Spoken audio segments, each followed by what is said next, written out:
बिस्मिल्लाहिर्रहमानिर्रहीम, अस्सलाम वालेकुम। मैं समी इब्राहिम और अदालत और सियासत आज का जो हमारा प्रोग्राम है, जो सेशन है, इसमें फ़खर रहमान मेरे साथ हैं और जुल्करनैन इकबाल।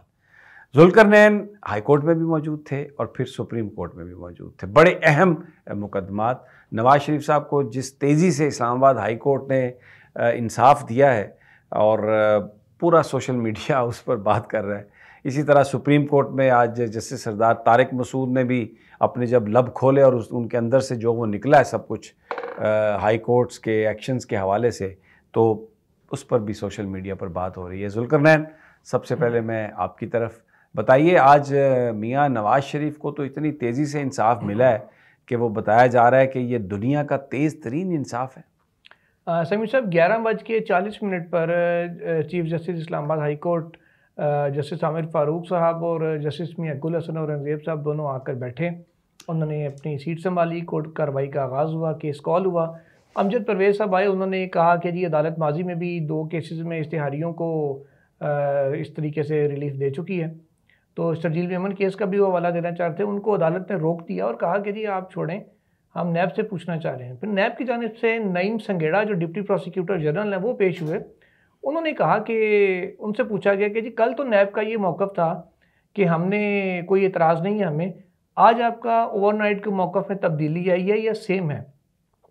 संगेड़ा साहब ने कहा कि जी वो प्रोसिक्यूटर जनरल साहब की मुझे हिदायत हैं, वो ये हैं कि अगर अदालत का ऑर्डर भी यही था कि अगर नवाज़ शरीफ आगे सरेंडर करना चाहिए या गिरफ्तार हो जाए तो अपीलें रिवाइव करा सकता है, और वो सरेंडर करना चाह रहे हैं तो हमें कोई एतराज़ नहीं है।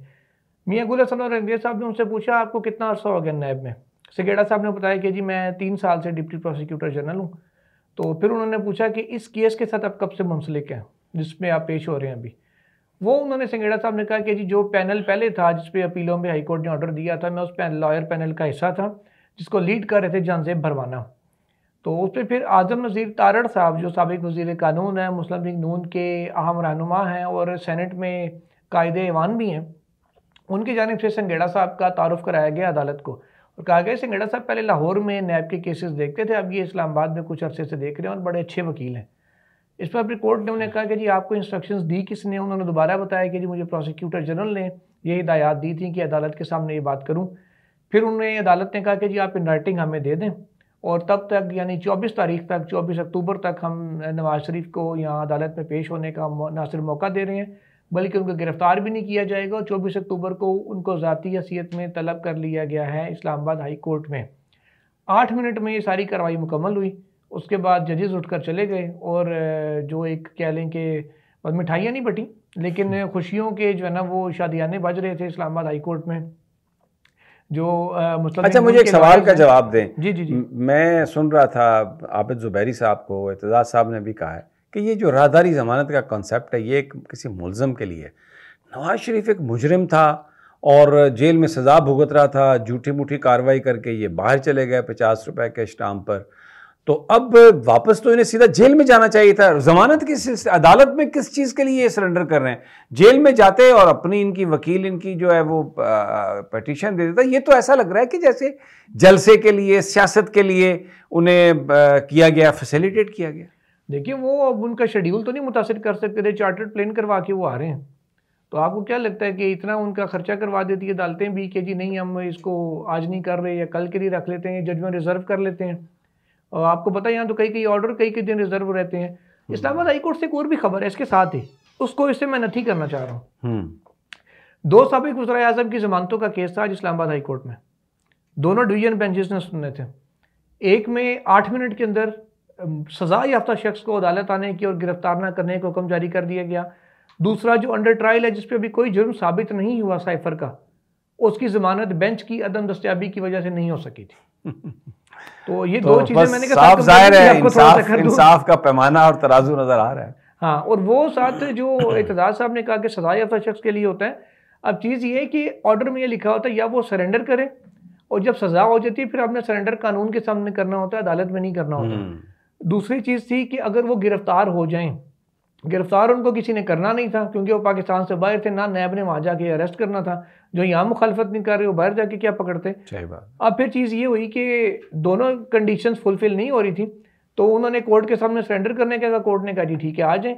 नैब ने सिरे से आज भी अदालत ने नैब के कंधे के ऊपर रख के बंदूक चलाई और कहा कि क्योंकि नैब एतराज़ ही नहीं कर रहा जिनके वो मुलजिम है, जिनके वो सदाई याफ्ता हैं, तो फिर हम कैसे उस पर करें। अदालत को ये भी बताया गया था कि जो जज मोहम्मद बशीर हैं तोशा खाना केस में उन्होंने अपने जो दायमी वारंट जारी किए हुए थे नवाज शरीफ के इश्तिहारी होने पे, वो भी उन्होंने 24 अक्टूबर तक के लिए मुअत्तल कर दिए हैं। उसका हुक्मनामा मांगा गया तो आज़म वज़ीर तारड़ साहब ने कहा कि जी अभी वो ऑर्डर हुआ है, हमारे लॉयर्स गए हैं वो लेने के लिए, इसलिए अभी हमारे पास उसकी अटेस्टेड कॉपी। यानी ऑर्डर नहीं था, वो फिर भी सस्पेंड कर दिया देखे बगैर ही।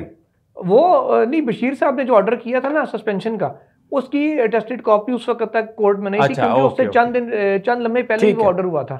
तो वो हाई कोर्ट ने मांगी तो वो देने से कासिर रहे थे। तो ये प्रोसीडिंग थी आज इस्लामाबाद हाई कोर्ट की।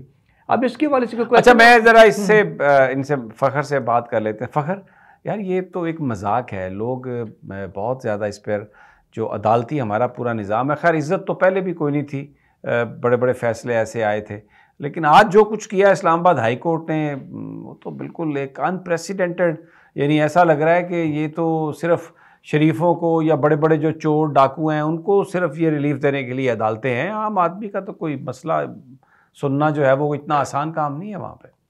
जी बिल्कुल, जिस तरह ज़ुल्करनैन ने आज 8 मिनट का अहवाल जो है वो सामने रखा है, इसको अगर आप देखें तो पूरे मुल्क के अंदर जिस तरह से नवाज शरीफ के आने के हवाले से तैयारियों के और भंगड़े तैयारी क्या है, वो सरकारी तौर पर सब हो रहा है, और कहा भी है आज फैसल करीम कुंदी ने कि अगर 20,000 पुलिस वाले आ जाएं वहाँ पे तो वो जलसे की रौनक बन जाएगी। नहीं, वो आप देखें ना, बैनर्स भी लग रहे हैं, इश्तिहारात भी लग रहे हैं, जन्नत के टिकट भी बांटे जा रहे हैं। एक चीज़ ऐड कर लें फ़खर, जी जी जी, सिविल एविएशन ने आज अलाउ कर दी है ऑफिशियली कि मियाँ साहब जब लाहौर एयरपोर्ट पे लैंड करें तो उनके ऊपर गुलपाशी होगी, इसके बाकायदा एनओसी इशू कर दिया। अरे अच्छा, ऊपर से, यानी जहाज के ऊपर से? नहीं, जब वो बाहर आएंगे, बाहर आ जाएंगे तो कोई जहाज ऊपर से उन पर गुलपाशी कर सकता है? जहाज नहीं करेगा, करेंगे तो ड्रोन करेगा, लेकिन बंदों को अंदर जाने की इजाजत दी गई है कि एयरपोर्ट के, क्योंकि आप बगैर इजाजत के तो ना। अच्छा, आप इजाजतनामे की बात, अब रनवे के ऊपर भी फूल बरसाए जाएंगे, मेरा महबूब आया, इजाजत होगी तो फिर बाहर वो फूल बरसाओ। ये जो जुडिशियल प्रोटोकॉल जिस तरह से नवाज शरीफ साहब को दिया जा रहा है, पहले भी दिया था कि वो, आपको पता है साबिक वज़ीर आज़म से पूछा गया था, इस्लामाबाद हाई कोर्ट ने ज़मानत दें, कल नवाज शरीफ ज़िंदा होंगे, ज़िंदा रहेंगे कि नहीं रहेंगे, आप उनकी ज़िंदगी की ज़मानत उनसे मांगी जा रही थी। एक तरफ साबिक वज़ीर आज़म इमरान खान है, जो तोशा खाना केस में जिस तरह से उनको गिरफ़्तार किया गया, पूरी कौम वो मनाजिर देख चुकी है और किस तरह से उनको ले जाया गया। दूसरी तरफ एक शख्स जिसको अदालत मफरूर करार दे चुकी है, उसके लिए किस तरह से सहूलतकारी की जा रही है। इंसाफ के दो पैमाने जो हैं वो नज़र आ रहे हैं। आप इन सारी चीज़ों को सामने रखें तो सबसे बड़ा जो क्वेश्चन है वो आवाम के सामने है, और आवाम को जिस तरह से पाकिस्तान के अदालती निज़ाम को खोल के रख दिया गया है कि किस तरह दौरा मेयार है। एक आम आदमी को तो इस तरह ना किसी केस में रिलीफ मिलता है और ना इतनी जल्दी रिलीफ मिलता है कि आनन फनन कल लाहौर से वो आते हैं, बेंच बनता है, दरख्वास्त दायर होती है, समाअत होती है, और आज फैसला भी आ गया। ठीक है, ज़ुल्करनैन आप सुप्रीम कोर्ट में भी थे, वहाँ पर भी पीटीआई के जो असद कैसर साहब और दूसरे उनकी ज़मानतों का मामला था, सरदार तारिक मसूद साहब की सरबराही में बेंच था, वहाँ पर क्या हुआ?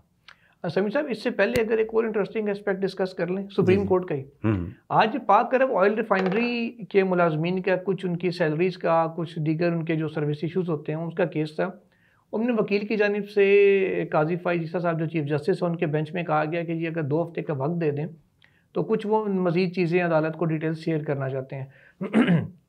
उसमें काजी साहब ने एक बात बड़ी इंपॉर्टेंट फरमाई।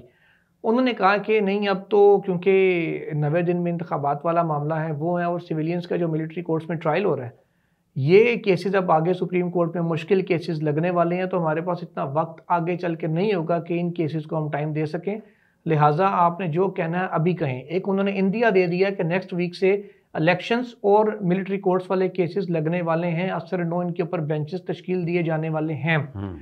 एक चीज़ बड़ी इंटरेस्टिंग होगी, मेरी दुआ है था मैं अल्लाह साहब उस बेंच का हिस्सा हूँ जो 3 रुकनी कमेटी फैसला करेगी किस बेंच ने बैठना है और क्या करना है। मामला ये होगा कि जब अटॉर्नी जनरल या गवर्नमेंट आके बताएगी कि जो मिलिट्री कोर्ट्स में ट्रायल क्यों हो रहे हैं, उन मुजरिमान के हो रहे हैं या उन 102 103 लोगों के हो रहे हैं, या शायद अब ज़्यादा हो गए हों, हसान नियाजी का भी जिस तरह सुनने में आ रहा है कि वो मिलिट्री कोर्ट में उनका ट्रायल होगा, तो उन लोगों के ट्रायल होंगे जिन्होंने मिलिट्री तंसीबात के ऊपर हमले किए थे।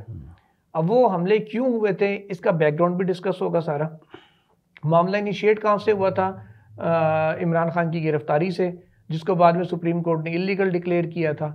अब वो अतर मिर्ला साहब अगर बेंच में हुए तो वो उस ऑर्डर के सिग्नेटरी हैं जिन्होंने वो साइन किया था कि अरेस्ट इलीगल थी।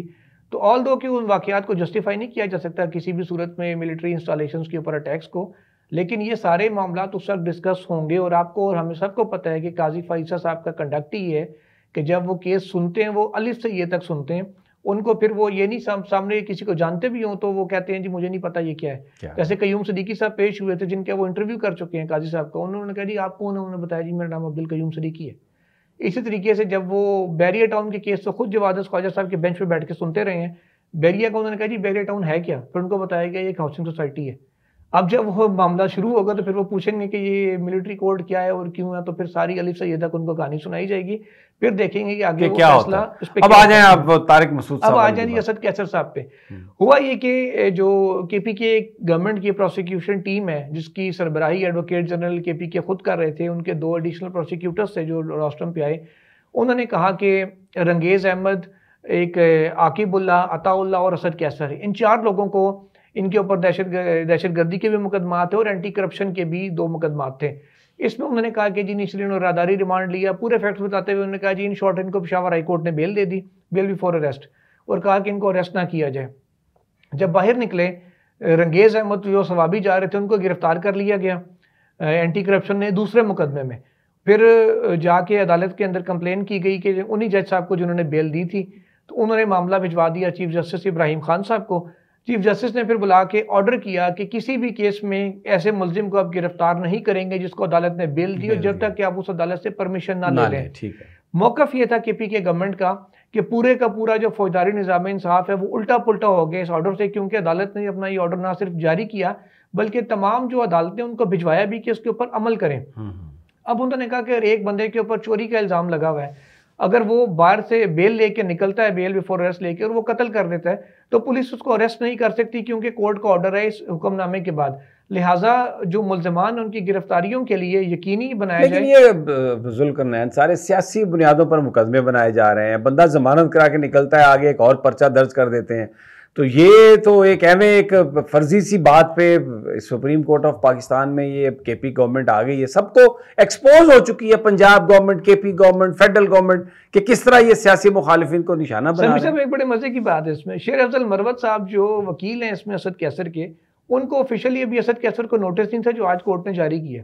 वो आके रोस्टम के ऊपर खड़े हो गए, तो कोर्ट ने उनसे पूछा पहले वकला से कि आप किसकी तरफ से, आप किसकी तरफ से हो। 2 ने बताया कि हम सरकारी हैं। मरवत साहब से पूछा आप किस तरफ से, उन्होंने कहा जी मैं असद कैसर की जानिब से हूँ। सरदार तारिक साहब ने पूछा कि क्या असद कैसर साहब को नोटिस है इसमें, उन्होंने कहा जी AOR को नोटिस था इन्फॉर्मेशन के लिए, बाज़ाब्ता कोर्ट नोटिस नहीं है हमें। उन्होंने कहा फिर आप चाहते हैं कि अगर हम आज ही सुन के तो फैसला कर दें तो ठीक है, आप दलाइल दे दें, अगर आप चाहते हैं आपको नोटिस किया जाए तो अदालत आज आपको नोटिस कर देगी दरखास्त पे। उन्होंने कहा जैसे अदालत मुनासिब समझती है। जज साहब ने कहा, सरदार तारिक साहब ने, अगर आप खुद अपना सर देना चाह रहे हैं तो हमें कोई इतराज़ नहीं है, लेकिन आप अगर नहीं, लेकिन मैं ये क्यों कहा उन्होंने कि आप सर देना चाह रहे हैं कि वो बस जमानत कैंसिल करने के सोच के बैठे थे। ये फिर आप सरदार साहब भी बेहतर बता सकते हैं कि सर ये तो देखे ना, ये तो जज अपना मौका, ये तो बोल रहा है जज कि मैंने तो ये काम करना है, ये तो फिर एक बड़ी अजीब सी बात। लेकिन जब ये ऑर्डर पढ़ के सुनाया गया ना उनको कि कोर्ट ने ये ऑर्डर किया था जिसकी वजह से सर्कुलर भी जारी किया गया और सबको मुश्किलात हो रही हैं, मुसरत अली साहिबा ने ऐसे अपने हंसते हुए चेहरे पे हाथ रखा, सरदार साहब ने माशाल्लाह के अल्फाज इस्तेमाल किए थे हाई कोर्ट के ऑर्डर के लिए। अब नोटिस जारी हो गए हैं, यानी सुप्रीम कोर्ट, हाई कोर्ट की वो जो कोशिशें जिसमें सियासी बुनियादों पर पर्चे बना के हुकूमतें लोगों को जलीलो ख्वार कर रही हैं और हाई कोर्ट ने उसको रोकने की कोशिश की, सरदार तारिक साहब और मुसरत हलाली साहबा के लिए ये हंसने का मकाम है। वो हाई कोर्ट के उस ऑर्डर के ऊपर हंस रहे थे कि जी ये इतना ब्लैंकेट ऑर्डर किस किस्म का दिया जा सकता है। अलबत्ता खबर ये है कि उस ऑर्डर को सस्पेंड कर दिया है। वैसे तो हमने ये सुना था, हाई कोर्ट भी कहती थी कि ये सज़ा या जो बेल है वो ऑर्डर सस्पेंड नहीं हो सकता दूसरों को सुने बगैर, लेकिन आज थोड़ा सा पैमाना फिर डिफरेंट हुआ और नोटिस किए साथ उसको ऑर्डर को भी सस्पेंड कर दिया। किसने किया सस्पेंड? इसी बेंच ने, सुप्रीम कोर्ट के सुप्रीम कोर्ट। अच्छा, सस्पेंड कर दिया, सस्पेंड कर दिया उस ऑर्डर को, और एक बार फिर से वो गिरफ्तारियों की छुट्टी मिल गई है कि बेल भी माशाल्लाह। अब हम कहते हैं माशाल्लाह, माशाल्लाह, मुबारक हो। ठीक है, क्योंकि जब हमने डबल स्टैंडर्ड ये देखेंगे तो फिर हम लाजमी बात करेंगे। एक तरफ आप कहते हैं दूसरी पार्टी, एक तरफ वो जो अरबों रुपए का जो यानी 4 साल वो जिस अपार्टमेंट में बैठ के प्रेस कॉन्फ्रेंस करते रहे उसकी रसीदें नहीं है, और वहां पर उनकी जमानत भी और 50 रुपए के स्टाम्प पे, और तब अदालत कहती थी इनकी जिंदगी की कोई गारंटी दे दे, और दूसरी तरफ वो बेचारे वर्कर जो हैं कहीं मौजूद ही नहीं है, जाली झूठे सियासी बुनियादों पर मुकदमात, और वो अदालत से जमानत करा के निकलते हैं तो आगे इंतजामिया उन्हें एक और केस में पकड़ लेती है उसी तरह के झूठे केस में बज़ाहिर, तो उसको भी अब रिलीफ जो है वो कोई देने के लिए तैयार नहीं। जी बिल्कुल। Bharat Fakhar, you want to say anything और वो जस्ट से? मैं बिल्कुल इसमें ये एडिशन ज़रूर करूँगा कि जिस तरह ये जुल्करनैन बता रहे हैं ना कि सस्पेंड कर दिया है, लास्ट टाइम भी हमने जस्टिस सरदार तारिक साहब के ही जो रिमार्क्स है उसके ऊपर बात की थी। ये abuse of power, Peshawar high court ने, इस्लामाबाद हाई कोर्ट ने अब्यूज़ ऑफ पावर को रोकने के इस हवाले से अहकामात जारी किए थे। कतई तौर पे इसका ये मतलब नहीं है कि अगर कोई दूसरा जुर्म कर रहा है तो उसमें गिरफ्तारी नहीं हो सकती।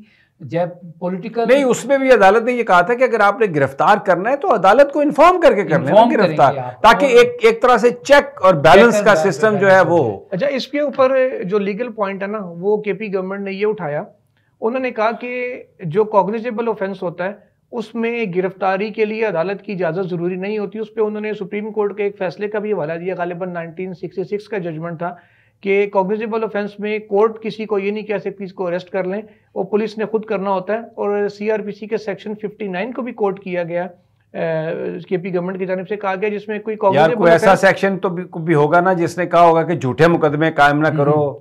वो है बिल्कुल, तो फिर वो उधर झूठे मुकदमे कायम हो रहे हैं, उनको रोकने के लिए सब कुछ आड़ लिए काबिल ताज़ीर जुर्म की, जैसे कत्ल हो गया कोई, बस वही बड़े आदमी के लिए और ये हुकूमतों के लिए तो आपको हर तरह की मिल जाएगा, ऑर्डर में सुप्रीम कोर्ट के ऑर्डर में ये लिखा गया है कि केपी गवर्नमेंट ने ये भी अपने मौक़िफ़ अपनाया है कि काबिल ताज़ीर जो किसी आम शहरी के सामने भी हो, सीआरपीसी के सेक्शन 59 के तहत, तो आम बंदा भी मुलजिम को अरेस्ट करके तो कानून के हवाले कर सकते हैं। बस मैं एक बात ऐड करूंगा कि ये पिछले 18-19 महीने से जो इस मुल्क के अंदर हम देख रहे हैं कि सिविल मार्शल लॉ कह लें या मार्शल लॉ कह लें, अब तो ये बात बिल्कुल आया होगी कि मार्शल लॉ की शक्ल असल में क्या होती है, वो सिविल में भी लोगों को समझ आ गई है और वैसे भी वो समझ चुके हैं कि पहले मुल्क में जो मार्शल लॉ लगते थे।